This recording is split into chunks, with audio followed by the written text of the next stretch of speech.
আমাদের পিএসসির মাধ্যমে ৩,৪৯৩ জন চিকিৎসক রিক্রুট করার প্রক্রিয়া চলমান আছে।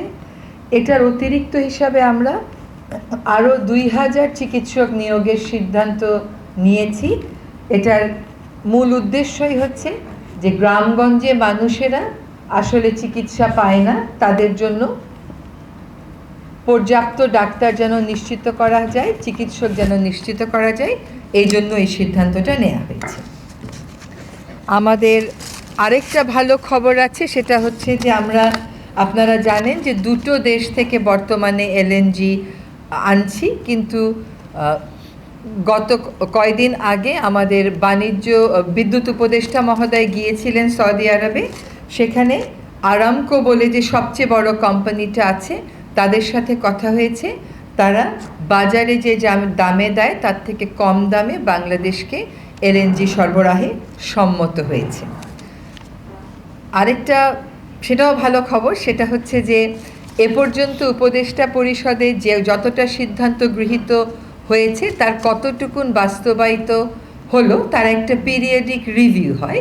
সেই রিভিউতে দেখা যাচ্ছে যে ১৩৫টা সিদ্ধান্তর মধ্যে ৯২টা সিদ্ধান্তই বাস্তবায়িত হয়েছে, অর্থাৎ বাস্তবায়নের হার হচ্ছে ৬৮.16, যেটা বেশ ভালো একটা হার।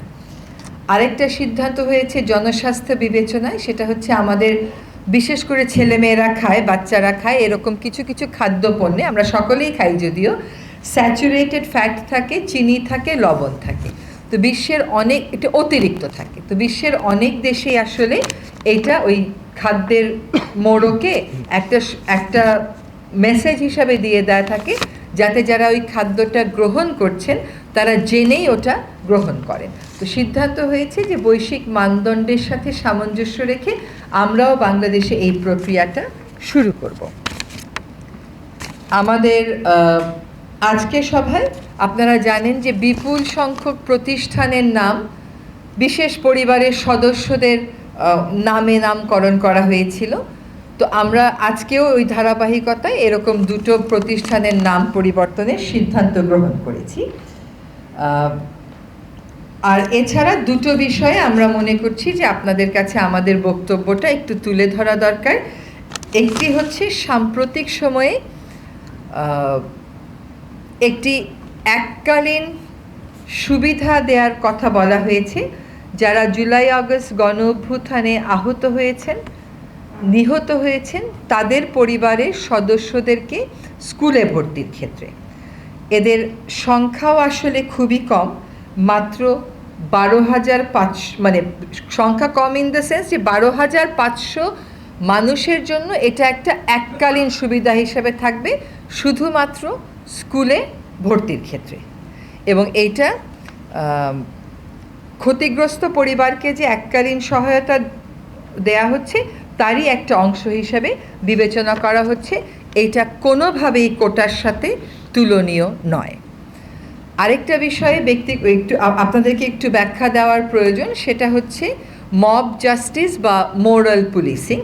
সরকার বারবার তার অবস্থান স্পষ্ট করেছে এটা বলে যে মব জাস্টিস বা মোরাল পুলিশিংয়ের কোনো সুযোগ এখানে নেই, এদেশে নেই। সরকার এটার বিরুদ্ধে সবসময়ই একটা শক্ত অবস্থানে আছে। যেহেতু এখনও আইনশৃঙ্খলা পরিস্থিতিটা সম্পূর্ণভাবে যেভাবে আগে ছিল ওভাবে করে আমরা ফেরত আনতে পারিনি, এখনও ফেরত আসেনি, সেক্ষেত্রে আমরা দেখতে পাচ্ছি যে কোনো কোনো জায়গায় এরকম মব জাস্টিস এবং মোরাল পুলিশিংয়ের ঘটনা ঘটছে। সরকারের অবস্থান একেবারে স্পষ্ট, এরকম মব জাস্টিস কিংবা মোরাল পুলিশিংয়ের কোনো সুযোগ নেই। মোহাম্মদপুরের একটি ঘটনা নিয়ে অনেক কথাবার্তা হয়েছে। এটার ব্যাপারে আজকে আমরা জেনেছি যে আসলে উভয় পক্ষই পুলিশের সামনে একটি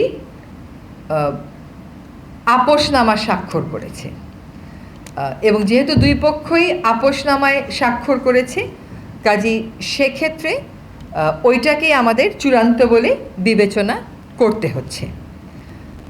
কোনোভাবেই নারীর প্রতি সহিংসতা, কোনোভাবেই এই জাতীয় আচরণ সরকার সমর্থন করে না। এটা আমরা আগেও আপনাদের কাছে স্পষ্ট করেছি, আজকেও আপনাদের কাছে ওই ঘটনার প্রেক্ষিতে আবারও আমাদের বার্তা আপনাদের মাধ্যমে সকলের কাছে পৌঁছে দিচ্ছি।